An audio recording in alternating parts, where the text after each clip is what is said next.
When you hear the name Kevin Keegan, you probably picture the drama, the infamous fight with Billy Bremner, ripping his shirt off in disgust, or that legendary meltdown on live TV. The media loved to paint him as the angriest player, a man whose temper led to a wasted career. But what if that entire narrative is a lie? What if the man nicknamed King Kev, the superstar who won the prestigious Ballon d'Or twice, wasn't angry at all, but was fueled by a passion for justice? The truth is, Keegan is regarded as one of the greatest players of all time, and his career was anything but wasted. Let's talk about what he actually achieved. 3 First Division titles, a European Cup, 2 UEFA Cups, an FA Cup with Liverpool, and a Bundesliga title with Hamburger SV. This is a man who dominated English and European football at the highest level. He captained England 31 times and became a symbol of excellence on the pitch. His playing style was electric, combining skill, work rate, and an unrelenting desire to win. So how can this incredible player be known only for his temper? It's a huge contrast, isn't it? The man who won 2 Ballon d'Or, yet is remembered for a few moments of drama. Before we reveal the truth behind that famous 1974 fight, make sure to subscribe and let us know in the comments. What's your first memory of Kevin Keegan? Is it the incredible player or the famous rant? Here's the thing. Keegan's reputation for anger is built on spectacle, not statistics. In 322 appearances for Liverpool, he had only 1 red card. In 63 games for England, only 1 disciplinary incident. He wasn't a dirty player, he was an emotional one. His flashpoints were rare, but when they happened, they were explosive, public, and severe. Let's start with the truth about the 1974 Charity Shield. This was the first time the Charity Shield was at Wembley, a huge stage. Liverpool, the FA Cup winners, faced the physical Leeds United, the league champions. Keegan hated Leeds and everything they stood for. The rivalry between the clubs was intense, and Leeds had a reputation for intimidating opponents with their aggressive style. From the start, the match fell apart into a series of fouls and clashes. Leeds had been targeting Keegan all day. The main instigator was Johnny Giles. Early in the game, Giles punched Keegan first with a right fist, but Giles was only booked. This was the spark that would eventually ignite the explosion. At the 60-minute mark, after absorbing relentless provocation, Keegan snapped. Following another foul, he whirled round looking for Giles, but Giles had disappeared. Billy Bremner was just the nearest Leeds player, so Keegan went for him. They traded punches in a brief stand-up fight. Here's the crucial fact that reframes the entire incident. Keegan punched the wrong man. The first person he saw when he got up was Billy, and he thought Billy had hit him. It was actually Johnny. The entire Keegan versus Bremner narrative, a cornerstone of football folklore, was the result of sustained, unpunished provocation by a third party and a final, explosive case of mistaken identity. Both players were sent off. They were the first players to be sent off at Wembley in this context. Keegan, furious at the decision and claiming provocation, famously ripped his shirt off and threw it to the ground in disgust. Bremner, oddly, copied him. This act of protest was deemed as scandalous as the fight itself, and the image went around the world and brought condemnation. The FA Disciplinary Committee imposed tough punishments. Both players were charged with bringing football into disrepute. Instead of a standard ban, they received a lengthy suspension of 11 games each and were fined $500, a huge sum in those days. The punishment was designed to send a message, but it also cemented Keegan's reputation as an angry player in the public consciousness. But the 1974 incident wasn't the only time Keegan's temper flared. There's a pattern here, and it's important to understand it. Before the Charity Shield, in the summer of 1974, Keegan was sent off in the first half of a pre-season friendly against Kaiserslautern for punching an opponent. Liverpool immediately engaged in a cover-up, claiming it was mistaken identity. They said it was teammate Peter Cormack who had thrown the punch. This fabrication was maintained for years until Keegan himself later admitted that it had been him. The motive he provided is the key.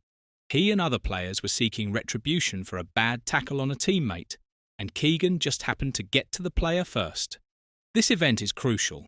It demonstrates that Keegan's violent flashpoint was already present, that his trigger was a perceived injustice or the physical targeting of his team, and that this volatility could be unleashed in a low-stakes friendly. It proves his temper was not a product of big game pressure, but a constant underlying trait. When Keegan saw something he felt was wrong, he couldn't hold back. The friendly fire pattern repeated itself with shocking severity in Germany. In 1977, Keegan made a record-breaking move from European champions Liverpool to Hamburger SV. The 500,000 fee was a Bundesliga record, and his salary made him the highest-paid player in the country. However, his adaptation was difficult. He wasn't accepted straight away by his teammates due to his hefty price tag and the disruption he represented. During this difficult initial period, Keegan's volatility resurfaced. Again, the setting was not a high-stakes league match, but a friendly, this time against VfB Lübeck. The trigger was identical to his previous outbursts. He was being targeted by a Lübeck player. After enduring a number of hard knocks, Keegan lost his temper and retaliated with a horrifying punch. The blow was so severe, it reportedly knocked the player out cold.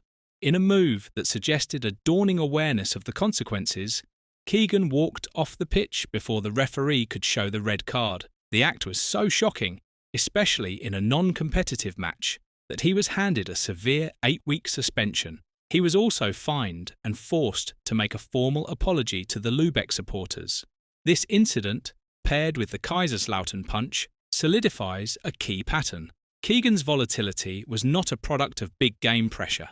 It was a deeply ingrained, short-fused reaction to being physically targeted, regardless of the match's context. He seemed incapable of separating a friendly from a war, playing every match in a state of high-stakes intensity. For Keegan, every game mattered, and every injustice demanded a response. Now let's talk about the 1996 rant. This is the moment most people think defines Keegan's temper, but they're wrong about what it really means. To understand the rant, you need to understand the immense crushing pressure of the preceding 4 months. As manager of Newcastle United, Keegan had built a team known as the Entertainers, a side renowned for its exhilarating attacking football. Their swashbuckling style saw them amass a seemingly unassailable 12-point lead at the top of the Premier League by January 1996. Fans believed the title was finally coming to Newcastle after decades of disappointment. What followed was a Magpies collapse. Manchester United, guided by Sir Alex Ferguson and embodying a relentless winning mentality, began to reel the Magpies in. The true, decisive turning point of the season was not the rant, but the pivotal league match on 4th of March 1996. Manchester United travelled to St James's Park and won 1-0, courtesy of an Eric Cantona goal. This defeat broke Newcastle's momentum and, in hindsight, their nerve. By the time of the rant on 29th of April, the 12-point lead was a distant memory. Following a 5-0 Manchester United victory the day before, Newcastle were now trailing. The title was no longer Newcastle's to lose.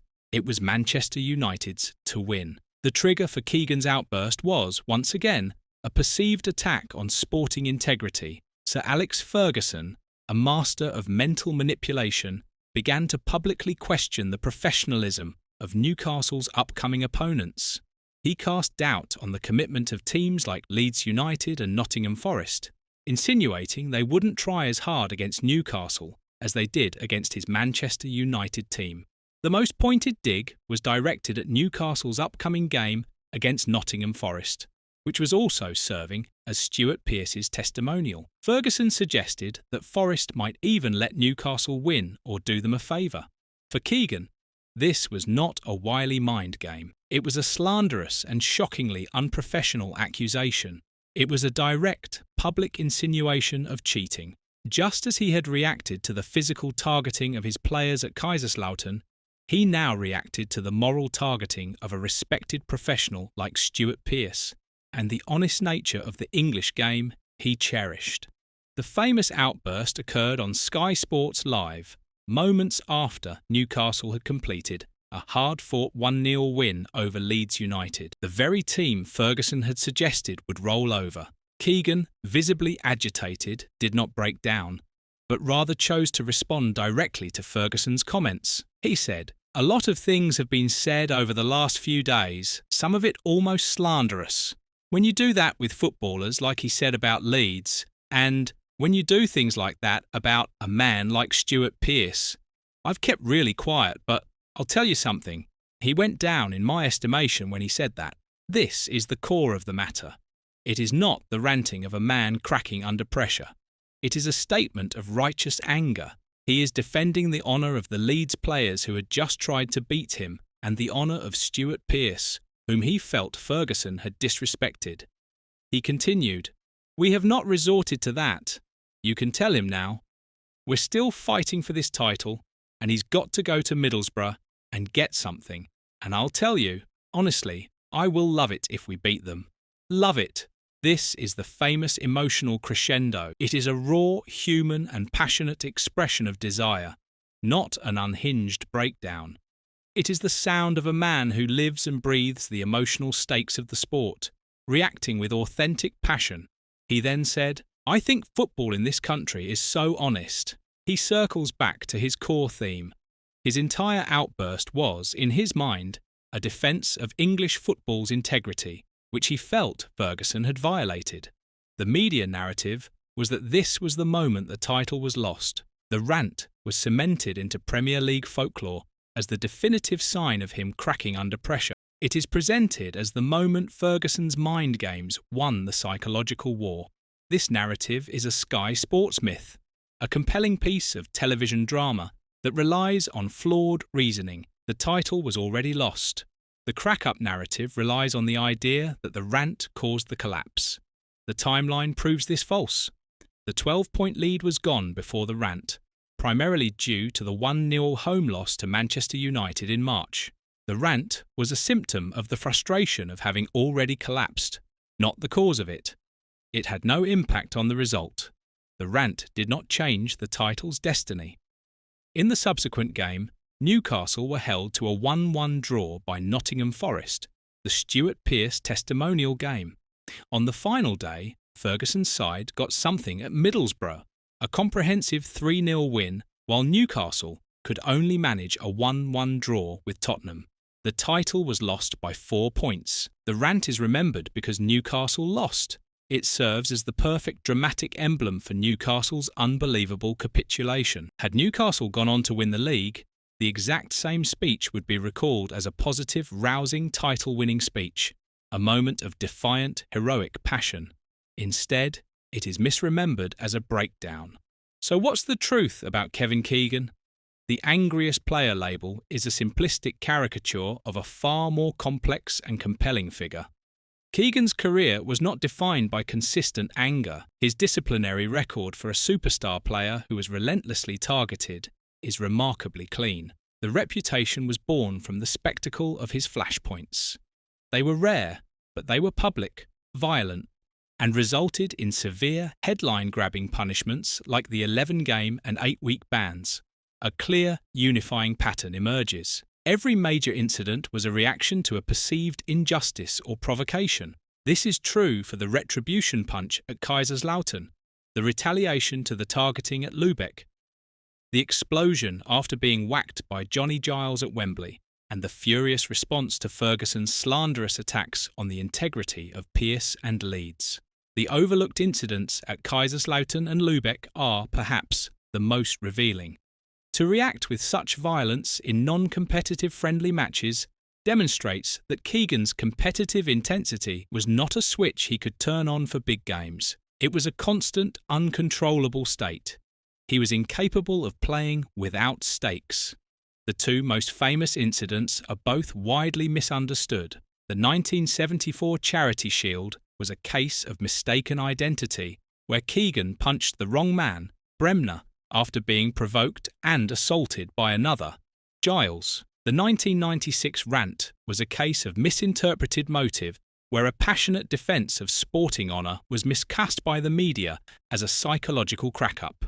Ultimately, Keegan's temper was not that of a persistently angry man, but rather, as Giles himself observed, an emotional lad.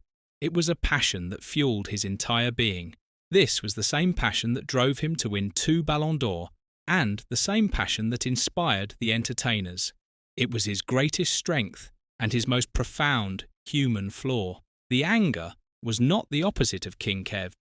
It was an inseparable and essential part of what made him. Without that fire, without that uncompromising commitment to what he believed was right, Keegan may never have reached the heights he did. His legacy is not one of wasted potential, but of a man who gave everything to the game he loved. And that is the truth finally revealed about the drama of Kevin Keegan, a man remembered for his temper, who should be remembered for his incredible talent. After hearing the full story, has your view of King Kev changed? Let us know in the comments below, and thanks for watching.